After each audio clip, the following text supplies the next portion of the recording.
Ok, alors là, je suis en train de faire le patron de la jupe du dessus.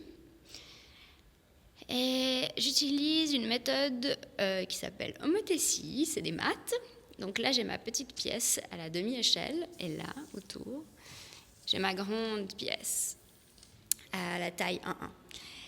Et j'utilise cette méthode pour cette pièce-là, malgré le fait que ce ne soit pas la méthode la plus précise du monde, parce que, en regardant le patron original, qui a été relevé sur un vêtement qui nous est parvenu, donc là, vous voyez, ça c'est l'original, je peux supposer qu'en fait, ces plis qui vont être autour de la taille, ils ont été faits par moulage sur la personne qui portait la robe, donc par la couturière, sur la personne directement, parce qu'à l'époque, on n'avait pas de mannequin de couture, donc mannequin comme ça.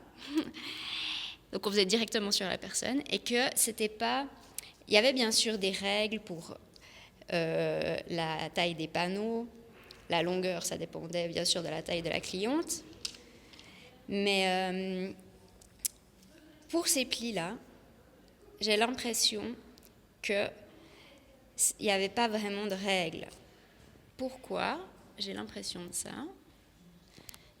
Parce que là, j'ai deux autres patrons.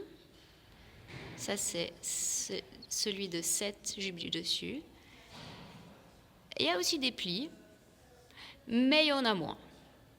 Et ils sont plus grands. Et ici, j'ai encore une autre jupe. Et là, il y a plus de plis et ils sont très réguliers. Donc voilà, j'ai trois patrons et trois manières de faire.